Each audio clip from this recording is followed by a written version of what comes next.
사랑하는 성도 여러분, 주님의 은혜 가운데 평안하셨습니까? 오늘도 바이블 스타일을 통하여 여러분들과 함께 다시 만나게 되어 반갑습니다. 하나님께서 예비하신 풍성한 은혜가 오늘도 여러분 각자에게 충만하게 임하시기를 기대하면서 성경 공부를 시작하도록 하겠습니다. 영국의 역사가인 아놀드 토인비라고 하는 사람이 있습니다. 그가 즐겨 쓰는 말 가운데 바로 이 창조적인 소수와 지배적인 소수라고 하는 말이 있습니다. 그가 쓴 Study of History, 역사의 연구라고 하는 책에 의하면 인류의 역사를 긍정적인 방향으로 이끌어간 사람들은 절대 다수의 군중이 아니라 몇 명의 뛰어난 이상과 의지와 신앙을 가진 사람들에 의해서 이끌려왔는데 그들이 바로 창조적인 소수라고 말합니다. 이 창조적인 소수에서 이끌려가는 사회와 국가는 발전하고 번영하리만 창조적인 소수가 지배적인 소수로 바뀌면 그 사회는 쇠퇴하고 멸망한다 하는 것입니다. 따라서 이 사회와 국가의 흥망성쇠는 그 안에 창조적인 소수가 있느냐 없느냐에 따라 그 미래의 운명이 결정된다고 합니다. 하나님은 언제나 뛰어난 이상과 의지와 신앙을 가진 창조적인 소수를 찾고 계시고 그런 사람을 통해서 긍정적이고 의미 있는 새로운 역사를 만들어 가시는 것입니다.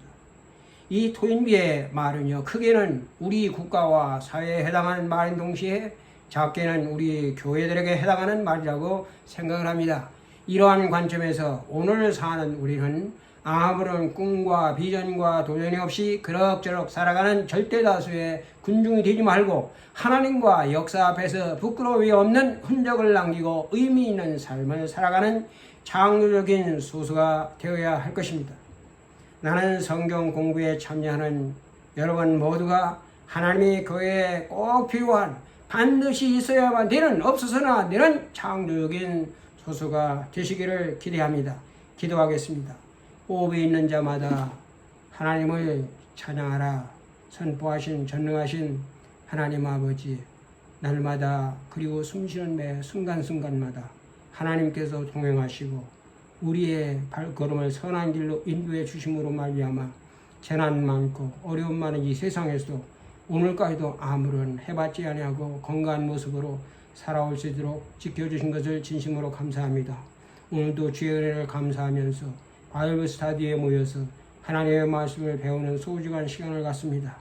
이 시간에도 진리의 성령께서 우리와 함께 하시고 우리 가운데 사모하는 마음, 열정적인 마음을 주심으로 하나님의 말씀을 정말 배울 때 그 말씀이 달고 정말 꿀같은 말씀이 될 수 있도록 인도하시고 저들의 영혼에 아버지 귀한 자양분이 될 수 있는 생수의 말씀이 되게 주님이 축복하여 주옵소서. 예수님의 이름으로 감사하며 기도하옵나이다. 아멘. 우리는 Exploration about Bible이라고 하는 이러한 제목을 가지고 바이블 스터디를 계속해 오고 있습니다. 지난 시간에는 하나님의 통치권에 관하여 우리가 믿는 중요한 내용으로 하나님의 절대주권, sovereignty of God, 하나님의 절대주권에 관해서 공부를 했습니다. 하나님의 절대주권이라고 하는 것은 우주 만물을 지으신 창조자로서 하나님께서 자신의 구속적인 계획과 목적과 성의를 성취하기 위해서 그리고 자신의 그 이름을 온 세상 가운데 선포하기 위하여 자신이 창조하신 피조물들 위해 자신의 뜻에 따라 마음대로 아무런 제한이나 간섭을 받지 아니하고 무제한적으로 사용할 수 있는 권리, 이것을 절대 주권이라 말하는 것입니다. 하나님의 절대 주권의 행사에 대해서 피조물들은 결코 대항하거나 정하거나 거부할 수 없으며 하나님은 피조물로부터 그것을 침해받거나 결코 제한받지 않습니다. 그러나 하나님은 인격적인 하나님이시기 때문에 인간의 자유의지를 일방적으로 무시하거나 침해하면서 자신의 절대주권을 휘두르는 잔인한 전제군주나 무자비한 폭군이 결코 아닙니다. 인간은 피조물 중에 하나님의 형상을 따라 창조된 자유의지를 가진 유일무이한 존재이기 때문에 사람의 명령에 따라 수동적으로 움직이는 기계나 로봇이나 꼭두가시가 아니고 능동적으로 자율적으로 스스로 생각하고 판단하고 결정하는 디시전 메이커, 이것이 바로 인간이라고 하는 것입니다. 인격적인 하나님은 어떠한 경우든지 인간의 자유의지를 존중하며 그것에 반하여 자신의 절대주권을 결코 행사하지 않는다. 하는 이 중요한 사실을 우리가 배웠습니다. 하나님에 관하여 다른 중요한 것으로서 삼위일체에 관하여 우리가 믿는 것에 대해서 공부를 했습니다. 우리가 믿는 하나님을 말할 때 우리는 일반적으로 하나님은 삼위일체 하나님입니다. God is a triune God 이라고 말합니다. 삼위일체는 하나님의 본질과 사역에 관한 신학적인 용어로 There are three persons of one nature and character, the Father, the Son, the Holy Spirit. 하나님의 본질과 성품 안에 있는 세 인격인 성부와 성령, 그리고 성자와 성령, 그리고 성령이 함께 계신다고 하는 것을 의미하는 것입니다. 우리의 신앙의 대상으로서 우리가 하나님의 삼위일체 하나님을 믿고 고백하는 것은 그리스도만이 갖고 있는 가장 독특한 신앙이며 매우 중요한 신앙의 핵심적인 내용이며 골자가 되는 것입니다. 삼위일체 신앙의 가르침은요, 인간의 이성이나 논리로 설명하기가 어렵고 이해가 이것이 어렵고 불가능하며 실제로 이렇게 증명할 수 없는 아주 오묘하고 신비스러운 교리가 되는 것입니다. God the Father, God the Son, God the Holy Spirit, 성부의 하나님, 성자의 하나님, 성령의 하나님, 세 분 하나님이 only one God, 한 하나님이 되고 한 분 하나님이 three persons, the Father, the Son, the Holy Spirit, 이 세 분이 되는 이 이율 배반적인 독특한 내용 때문에 이것은 신학에서도 가장 다루기 어렵고 교회 가르치는 교리 가운데 가장 어렵고 까다로운 가르침이 되는 것입니다. 이것은 기독교를 타 종교와 이단으로부터 구별하는 명확한 표준과 잣대가 되는 것이며 삼위일체의 신앙은 이단의 공격으로부터 그리스도의 신앙을 지켜주는 신앙적 근간이 되며 핵심적인 골격이 되는 아주 중요한 가르침이 되는 것입니다. 삼위일체의 하나님의 가르침은요, 삼위일체 내용에 함축되어 있는 설명의 복잡성과 이해의 난해함 때문에 많은 정통 목회자들뿐만 아니라 신학자들까지도 삼위일체의 교리를 잘못 해석하기도 하며 심지어 어떤 목회자들은 종종 이단의 가르침과 유사한 삼위일체의 교리를 가르치는 경우가 있기 때문에 우리는 여기에 대한 특별한 주의가 요구가 되는 것입니다. 삼위일체, 트리니티, 삼위일체 하나님, 트라이인 가이라고 하는 용어는요, 성경에는 없습니다. 그러나 그 개념과 용어는 아주 광범위하고도 분명한 성경적인 근거를 가지고 있고 성경이 하나님은 유일하신 한 분이시며 동시에 성부와 성자와 성령의 하나님이라고 하는 사실을 분명히 증거하기 때문에 인간의 이성으로는 이해가 불가능하고 어렵지만은 우리는 삼위일체 하나님을 믿음으로 받아들이고 선조들의 신앙적 전통이며 유산이며 영적 보고인 사도신경을 통하여 우리가 삼위일체 하나님을 고백하는 것입니다. 이제 오늘의 주제인 예수님에 관하여 우리가 믿는 것에 대한 성경 공부를 시작을 하겠습니다. 우리는 지난 4주간에 걸쳐 하나님에 관하여 우리가 믿는 것으로 하나님은 유일하신 하나님은 살아계시고 그리고 참된 분이시다. 하나님의 네 가지의 본성을 배웠죠. 하나님의 세 가지의 성품을 배웠습니다. 절대주권에 배웠고 그리고 삼위일체 하나님에 대해서 우리가 공부를 했습니다. 오늘부터는요, 예수 그리스도에 관해서 공부를 하게 될 것입니다. 예수 그리스도에 관하여 우리가 믿는 첫 번째 사항은요, 예수 그리스도는 참 하나님이십니다. Jesus Christ is true God. 예수 그리스도는 참으로 하나님의 참 하나님이시다 라고 하는 것입니다. The study of God, 하나님에 관한 이 학문, 이것을 우리는 theology, 신학이라 이렇게 부릅니다. 그리고 The study of Christ, 그리스도에 관한 학문, 이것을 크리스탈라지, 이것을 기독론이라 이렇게 부르는 것입니다.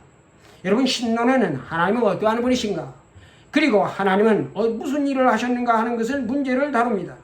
그래서 하나님이 어떠하신가 하는 것은 하나님이 어떠한 본성과 성품을 갖고 계시는가 우리 배웠죠.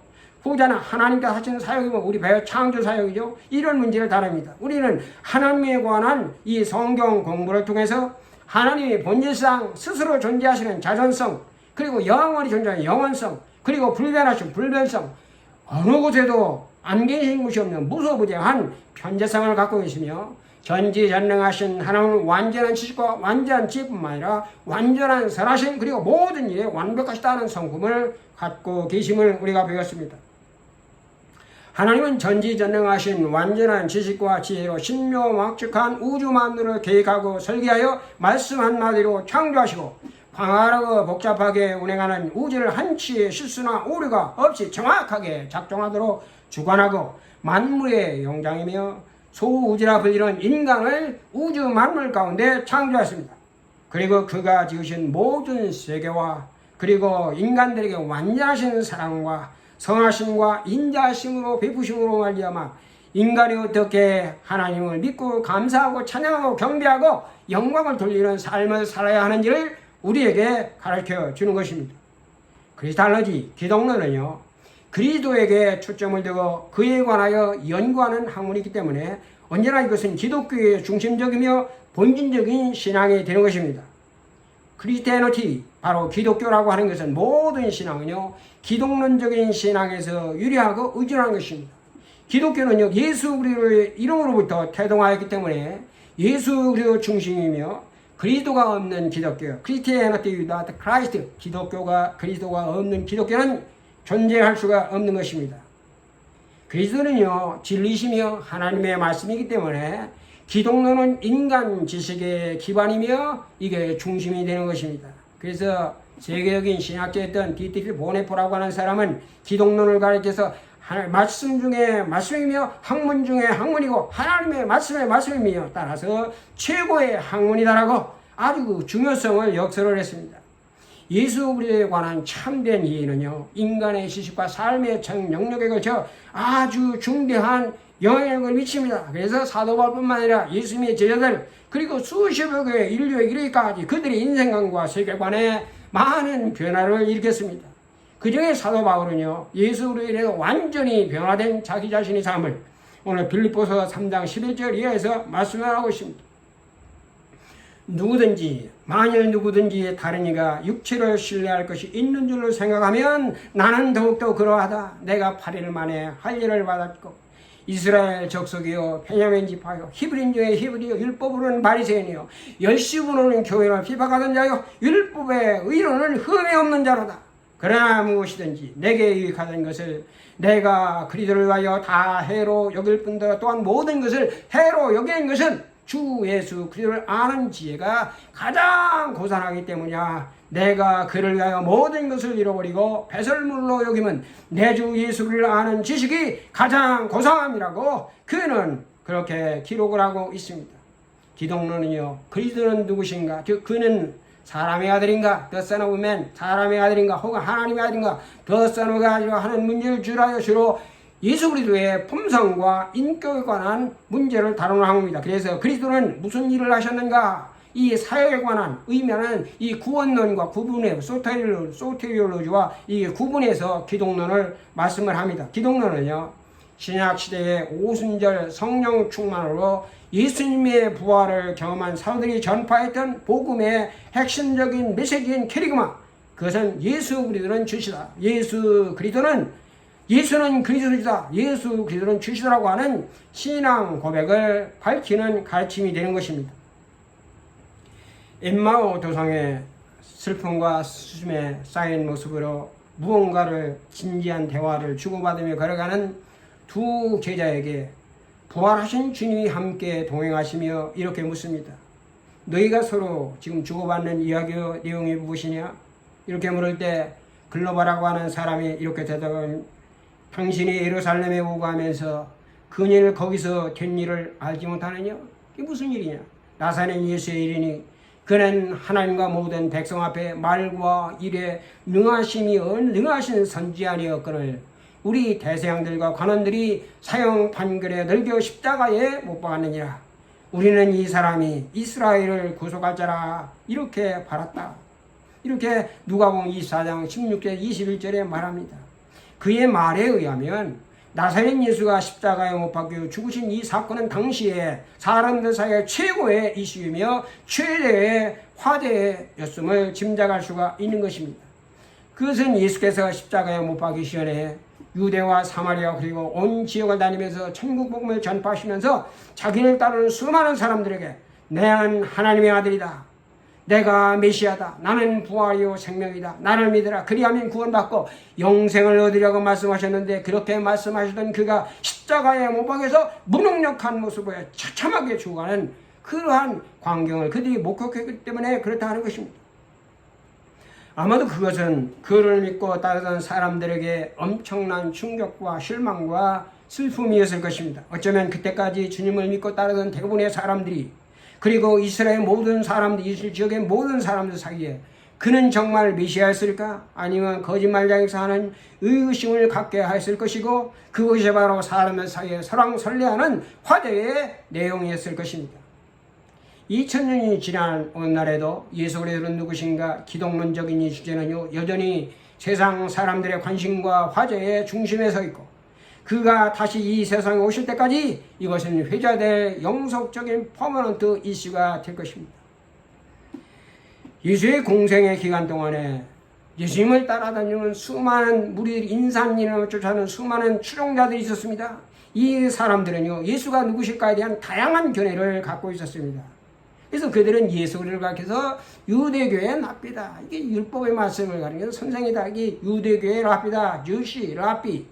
또 어떤 사람들은 아주 이상 도덕적 윤리적으로 흠이 없는 아주 모델이 들어간 롤모델, 이상적인 인물이다. 이게 종교적인 잘 종교에 뛰어난 이러한 모습을 가지고 있는 종교적인 천재다. 이게 리리저스 지니어스, 어떤 사람은 정치적인 혁명가다. 이게 나사렛 시골 벽촌에서 태어난 그 청년이 사람들을 선동해가지고 자기의 정치 목적을 이룩해서 로마 정부를 기었고 정치적인 목적을 이루려고 하는 이게 정치적인 혁명가다. 어떤 사람은 과대 망상적인 광신자다. 종교에 미친 사람. 그래서 저 사람은 이단이다. 이단의 괴수다. 이런 모습으로 여러 가지의 모습으로 바라봤습니다.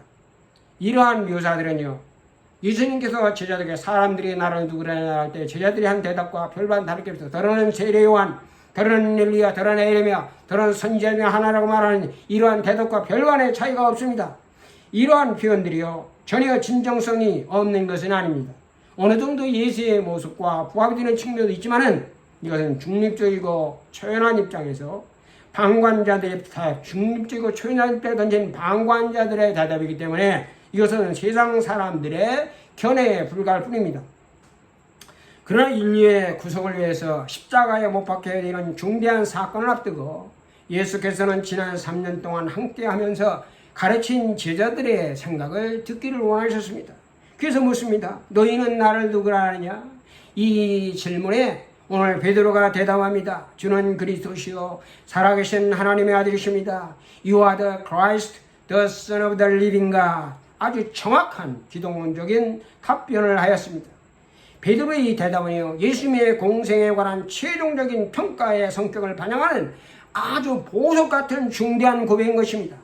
이것은 세상 사람들과 같이 막연하고 중립적인 방관자의 입장에서가 아니고 베드로가 주님과의 실제적인 삶을 통해서 인격적인 만남을 통하여 경험하고 확신한 개인적인 기독론적 신앙 고백이기 때문에 주님은 베드로의 고백에 아주 만족하셨고 그의 기독론적인 고백 외에 교회를 세울 것이며 천국의 열쇠를 그에게 주었습니다. 요한복음 4장에 보면요, 예수께서 물을 길러온 사마리아 여인과 우물가에서 대화하시는 아름다운 장면을 보입니다. 사마리아 여인이 예수님께 묻습니다. 당신은 유대인으로서 어찌하여 사마리아인 이 여자인 나에게 물을 달라 하시니까? 이렇게 질문할 때 주님이 말씀하시죠. 네가 만일 하나님의 선물과 또 내게 물을 좀 달라 한 네가 누구인 줄 내가 알았다면 네가 그에게 구했을 것이요 그가 네게 생기를 주었을 것이다. 요한복음 4장 9절부터 11절에 말씀하십니다. 이것은 예수께서 자신의 공생의 사역을 통해서 사람들에게 자신이 누구인지를 알기를 원하셨고 그들이 예수가 누구인지를 알기를 원하셨음을 의미하는 것입니다. 복음서에 나오는 대부분의 사람들은 주님과 만날 때에 마음속에 이분이 누굴까 하는 이 사람의 그 품격과 정체성에 대한 의문을 느끼지 않을 수가 없었습니다. 예수님의 만남은 사람들에게 그가 어떠한 분인지에 대한 궁금증과 의문증을 느끼도록 만드는 아주 인간적인 매력과 힘을 갖고 있었습니다. 공생의 백도의 안식일에 회당에서 가르칠 때에 그의 가르침에 권세가 있고 서기관들과 같지 않음을 보고 서기관이 놀라면서 말합니다. 권위로 가르치는 이분은 도대체 누구냐? 이렇게 묻습니다. 중풍병자의 죄를 사하여 주시는 예수님을 보고 서기관이 속으로 생각합니다. 죄를 사하시는 분은 하나님뿐이신데 죄를 사하는 이분은 도대체 누구냐? 마가복음 2장 7절에 말합니다. 큰 광풍이 일어나 성난 파도를 향하여 잔잔하라 고요하라 명하자 바람이 그치고 잔잔하여짐을 바라보고 놀라 두려워하며 그가 누구이시기에 바람과 바다가 순종하는 것, 즉각적인 의문을 제기하였습니다. 그리고 예수님의 생애 결정적으로 중요한 시점인 가이사랴 빌립보의 제자들에게 너희는 나를 누구라 하느냐? 오늘 베드로가 주는 그리스도요 살아계신 하나님의 아들입니다라고 즉각적인 베드로의 대답에 칭찬하셨습니다. 이 시점으로부터 주님의 생애는 한층 더 중대의 국면으로 돌입하여 유대 및 로마 관원들 앞에서 재판받을 때 결정을 이룹니다. 거기서 사람들이 묻습니다. 네가 찬송받으실 이 아들 그리스도냐? 마가복음 14장 16절 61절에서 말합니다. 이 결정적인 질문을 받습니다. 결론적으로 신약시대에 특히 오순절 성령의 강림과 함께 주님의 부활을 경험했던 사도들은 그들이 전한 복음의 핵심적인 메시지 예수는 그리스도이다, 예수는 그리스도 출시라고 하는 기독론적인 고백을 하였습니다. 기독론이라고 하는 것은요, 예수님 자신이 제자들에게 너희는 나를 누구느냐 하냐, 여기에 대한 답변이 기독론이 되는 것입니다. 이 물음에 대해 많은 대답이 있을 수 있고 따라서 많은 기독론이 가능하게 존재하는 것이 가능할 수 있는 것입니다. 그러나 예수 그리스도에 대한 올바른 이해는 인간의 가르침이나 깨달음에서 비롯되는 것이 아니고 하나님의 은혜요 계시로만 가능하기 때문에 이것은 신앙적인 고백이 되는 것입니다. 이를 내게 알게 한 것은 혈육이 아니요 하늘에 계신 내 아버지시니라. 주님께서 언급하신 바와 같이 성령이 아니고서는 누구든지 예수를 주라 시인할 수가 없는 것입니다. 그래서 유명한 성 세인트 어거스틴이라고 하는 말이 중세의 신학의 모든 기초를 형성한 사람 아니에요. 이 어거스틴이 유명한 말을 했습니다. Credo ut intelligam, I believe so that I may understand. 나는 알기 위해서 주님을 믿는다, 이렇게 말한 것입니다.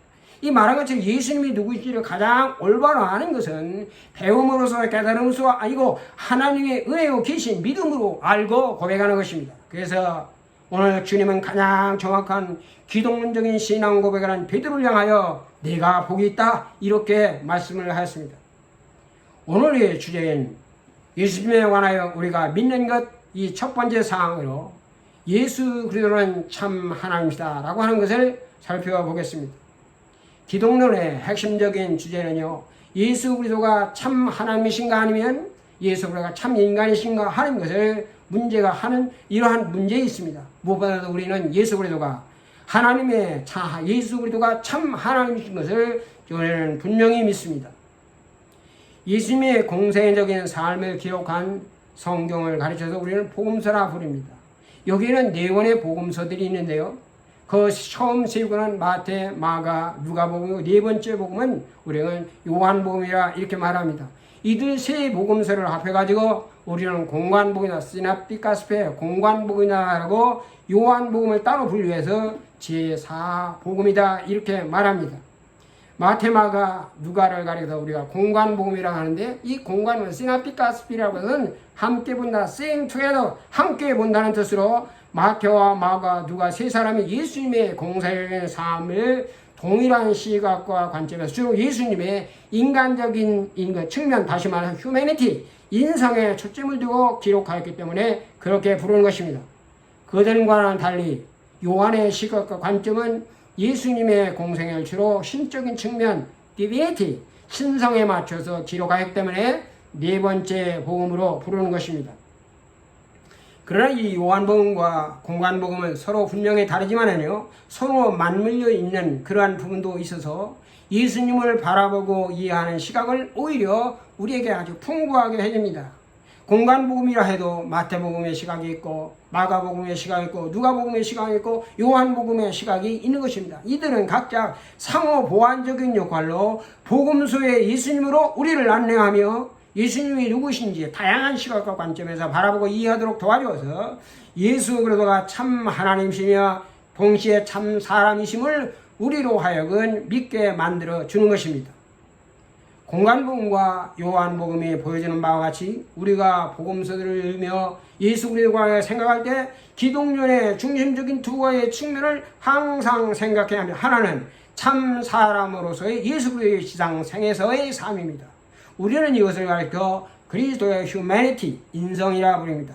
다른 하나는 참 하나님으로서 예수 그리스도의 지상의 생애입니다. 우리는 이것을 가르쳐 예수 그리스도의 신적인 속성, divinity, 신성이라 이렇게 부르는 것입니다. 우리는 예수 그리스도가 참 하나님이시며 참 인간이 되심을 믿습니다. 여기서 참 하나님, 참 인간이랄 때 이 참 truly, fully라고 하는 이 말은요, 결핍이나 부족함이 전혀 없는 완전한 상태, 충만한 상태를 말합니다. 그래서 50% 하나님, 50% 인간, 반신, 반인 이게 아니에요.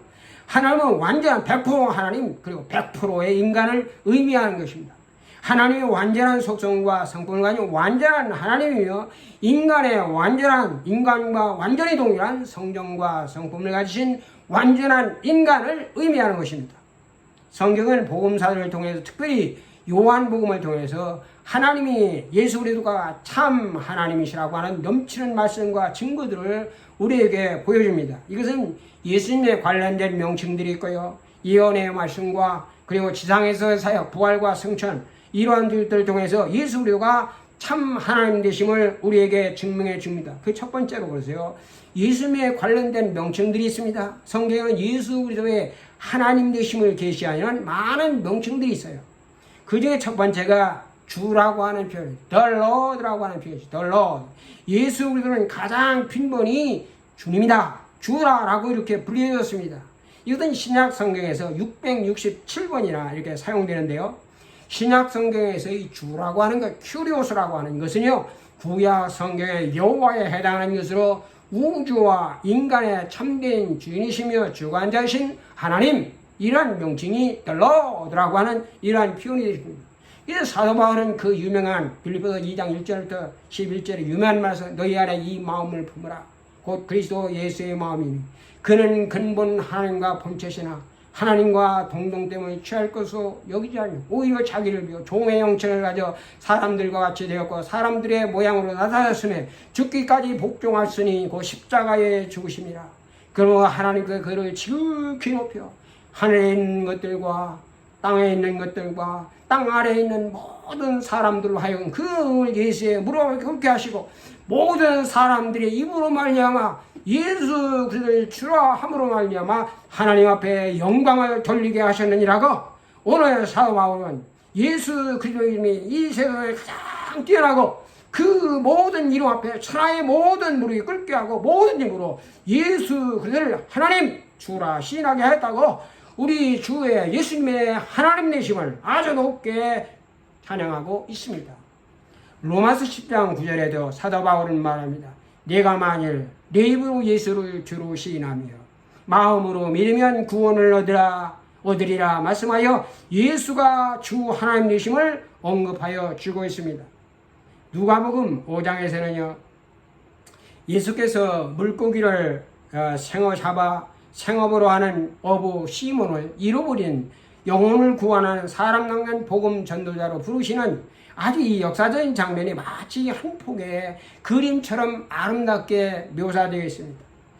여러분, 이 시몬은 어부인 아버지를 도우며 자연적으로 어렸을 때부터 고기 잡는 지식과 기술을 배우며 성장하였고 숙련된 풍부한 경험들을, 고기 잡는 경험들을 갖고 있었기 때문에 그가 최소한 언제 어느 곳에서 어떠한 방법으로 고기를 잡아야 많이 잡을 수 있는지 그는 잘 알고 있는 사람이었다고 하는 것을 우리가 추측하는 것은 그렇게 어렵지가 않습니다.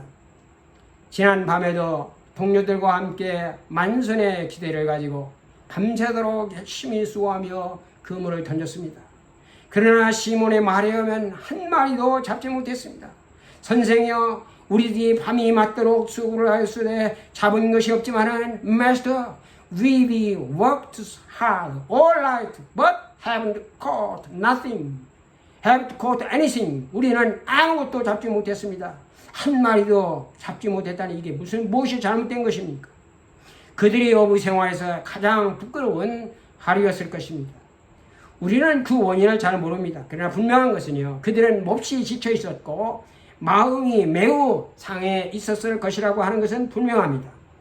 그들이 그물을 씻어 돌아갈 준비를 하는데 시몬을 향하여 주님께서 말씀하십니다. 너희가 깊은 데로 다시 가서 그물을 내려 고기를 잡으라. 오늘 이것은 물고기를 잡는 것을 생업으로 하는 시몬의 상식과 경험에서 생각할 때 전혀 납득할 수 없는 말씀이었습니다. 그런데 시몬의 시놈이 대답합니다. 그러나 당신의 말씀에 의하여 내가 그물을 내리이다. 밤새 한 마리도 잡지 못했지만 그럼에도 불구하고 당신의 말씀을 내가 믿고 의지해서 내가 그물을 내리겠다고 하는 것입니다. 그리고 그가 깊은 곳으로 가서 다시 그 그물을 던질 때에 지금까지 자신의 어부 생활에서 겪어보지 못한 초자연적인 경험을 그가 하였습니다. 이때 시몬의 위대한 모습을 보게 됩니다. 믿을 수 없는 광경을 목격한 시몬은 예수님의 무릎 앞에 엎드려 주여 나를 떠나서 나는 죄인이었어. Go away from me. I am a sinful man. 주여 나를 떠나서 나는 죄인으로서이다. 오늘 무릎 앞에 엎드려 주님 앞에 고백합니다. 그는 예수님이 누구신지를 고백하고 있는 것입니다. 처음에 그는 예수님을 선생이여 마스터 불렀어요. 왜냐하면 이 선생이라고 하는 이 마스터라고 하는 말은요 율법사를 의미하는 것입니다. 왜냐하면 당시 율법사들은 말씀을 가르칠 때 배우 위에 앉아서 사람들을 육교에서 빼놓고 배우 위에 앉아서 말씀을 전하는 것처럼 이 예수님께서 배우 위에 앉아서 말씀을 가르치는 모습을 보고 그는 율법 쓸 것이다 이렇게 생각하고 마스터 그랬어요. 첫 번째 주님의 말씀 깊은 곳으로 금을 내려서 마스터 그렇게 했어. 그러나 이 놀라운 광경 앞에서 시몬은 예수님을 로드 하나님 이렇게 부르고 있는 것입니다. 이것은 그가 영안이 열려서 예수님의 거룩한 실체이신 전능하신 하나님의 모습을 보았음을 의미하는 것입니다. 그래서 시몬은 거룩하신 하나님 앞에서 무릎을 꿇고 자신의 죄를 자백하는 것입니다. 나를 떠나서서 I am a sinful man.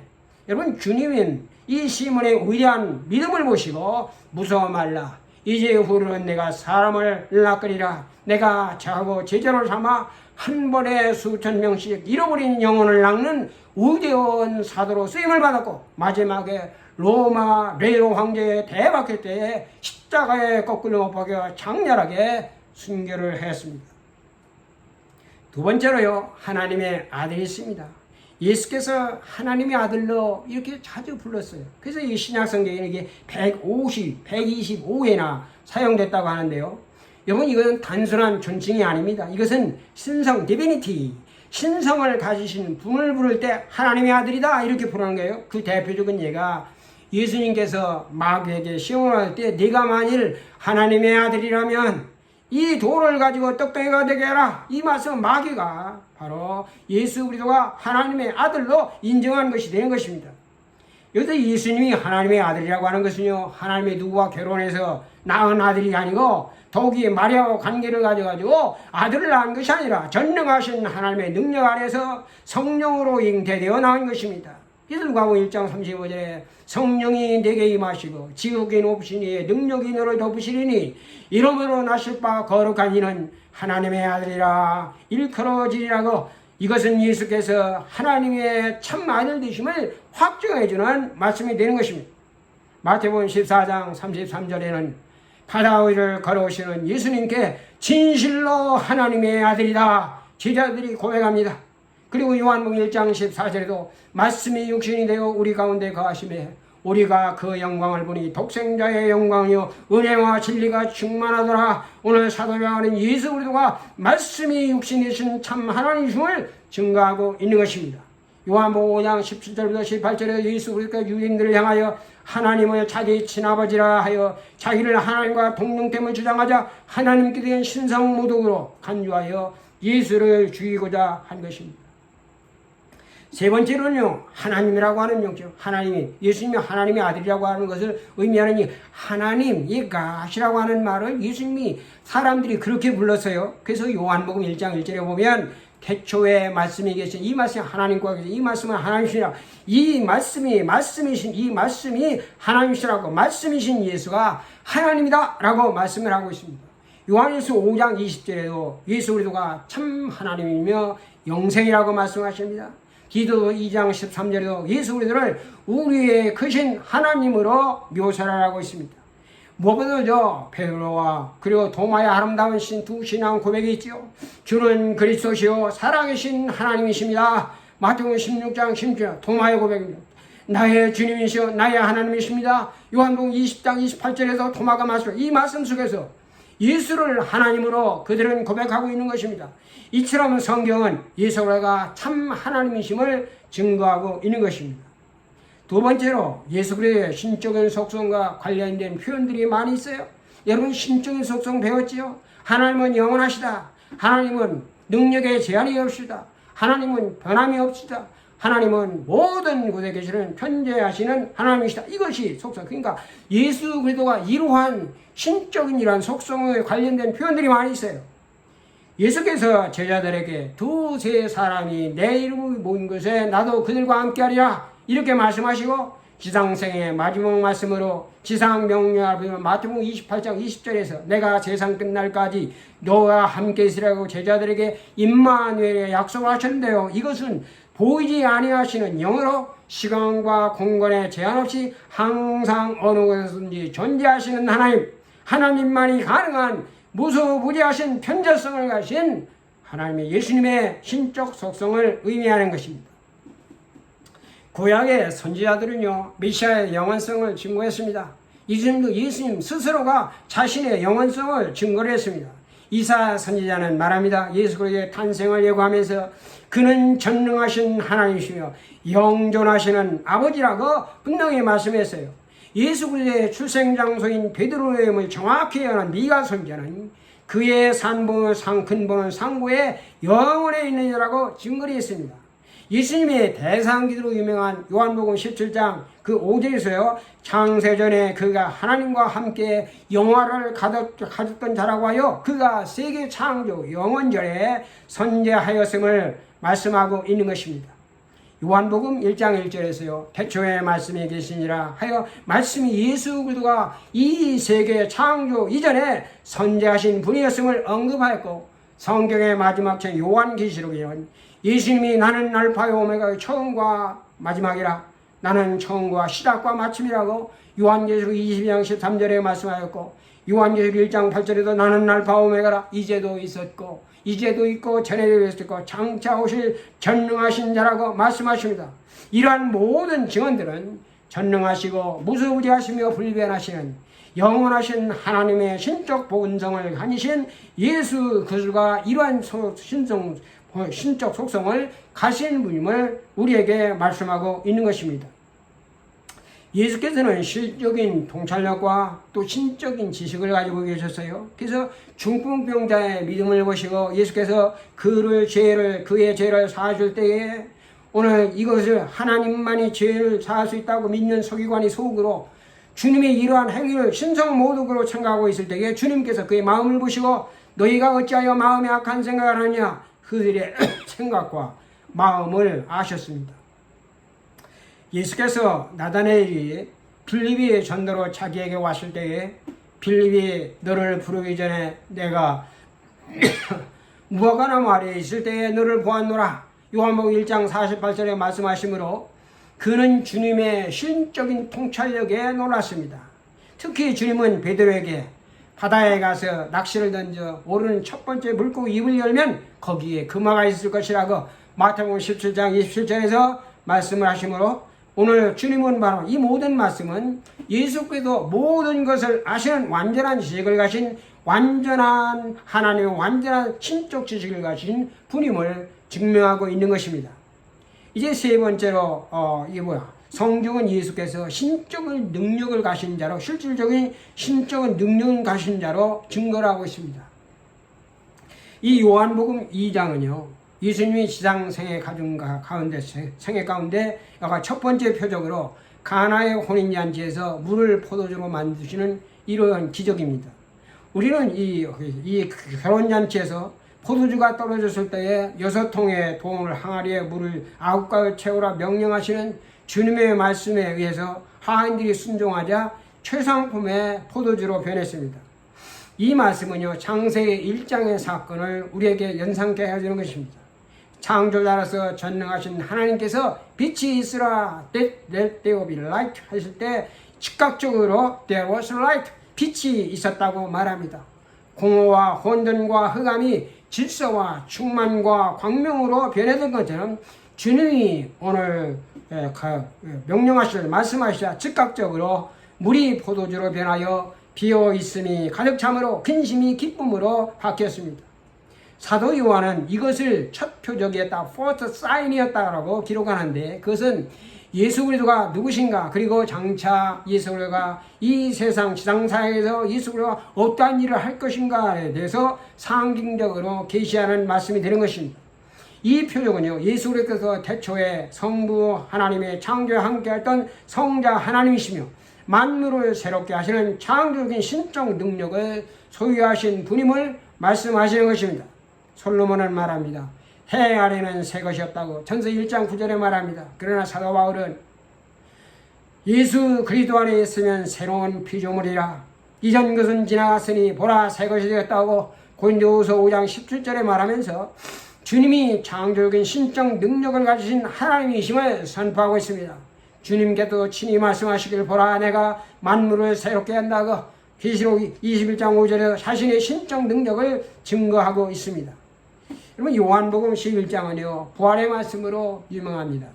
주님이 죽은 지 이제 사흘이 되어 나흘이 되어 이게 냄새나는 예수를 향해 이가 나사로를 향하여 큰 소리로 나사로야 나오라, 오늘 그에게 명령하실 때에 오늘 죽은 나사로가 살아나왔습니다. 여러분, 죽은 자를 살리는 능력은요 모든 것을 전혀 불가능이 없는 전능하신 하나님만이 가능하신 것입니다. 이 표적을 통해서 예수 그리스도는 자신이 부활이요 생명의 실체로서 죽은 자를 살리는 전능하신 하나님의 신적 능력을 가진 자임을 증거하는 것입니다. 그래서 요한복음 11장 25절에서 말합니다. 나는 부활이요 생명이니 나를 믿는 자는 죽어도 살겠고 무릇 살아서 나를 믿는 자는 영원히 죽지 아니하리라. 전능하신 하나님이 자기 자신의 아버지이심을 이 표적을 지켜보는 모든 자들에게 믿게 하기 위해서 이 일을 행했다고 말씀하는 것입니다.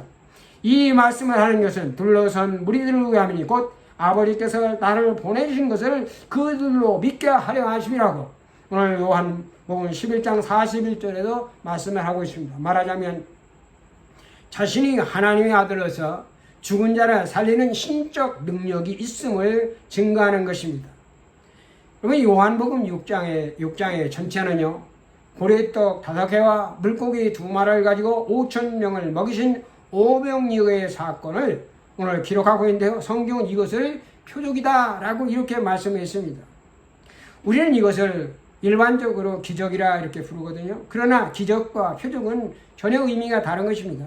여러분, 기적이라고 하는 인간의 이성과 상식과 이해를 초월하여 초자연적으로 일어나는 불가사의 믿을 수 없는, 우리가 받아들일 수 없는 이러한 일을 가리켜서 우리는 기적이라 이렇게 부릅니다. 반면에 요한복음이 사용하는 이 표적이라고 하는 것은 일반적으로 사용하는 우리의 이해 한계를 좀 기이한 일이라고 이 의미의 기적이 아니라 그 표적이 담고 제시하시고 있는 눈에 보이지 않는 스페셜 미닝, 특별한 의미, 이것이 바로 뭐냐? 이것을 표적이라고 하는 것입니다.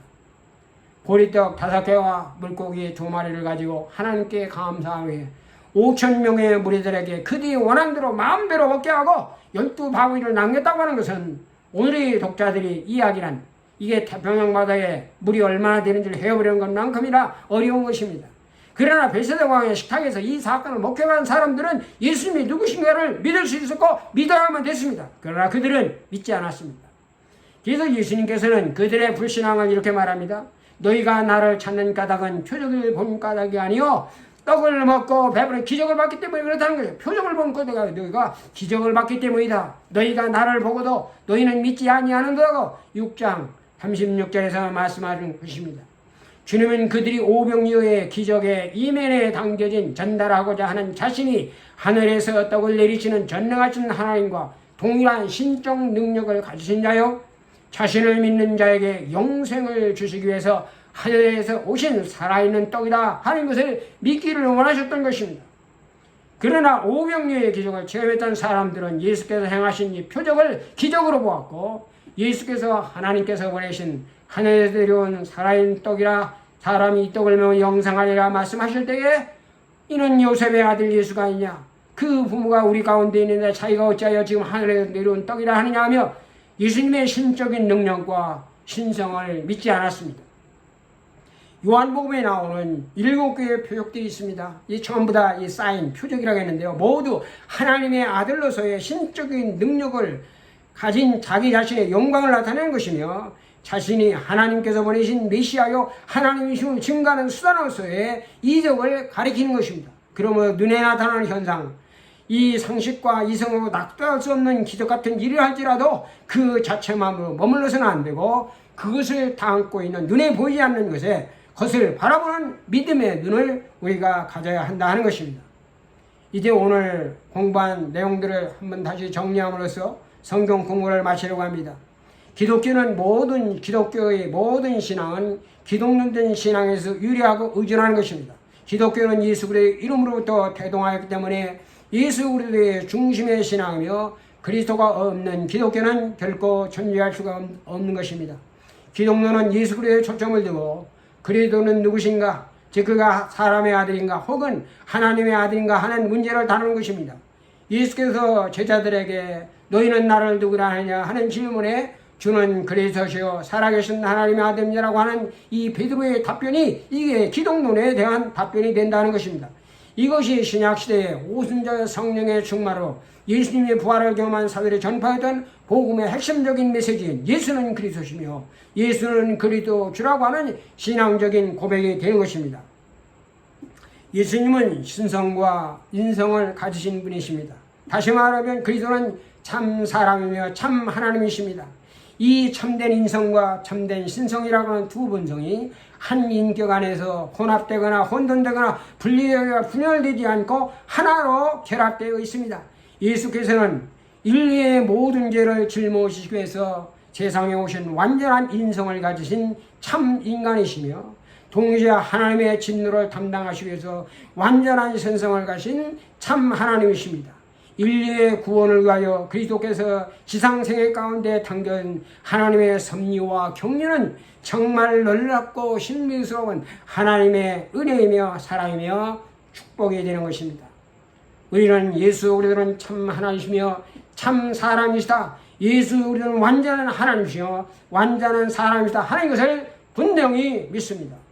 오늘 성경 공부에 참석한 모든 분들께 참 사람이시며 참 하나님이신 우리 주님의 은혜와 평강이 함께 하시기를 축복합니다.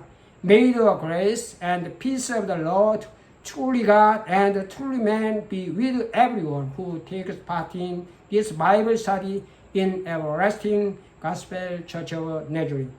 Thank you so much. See you next week.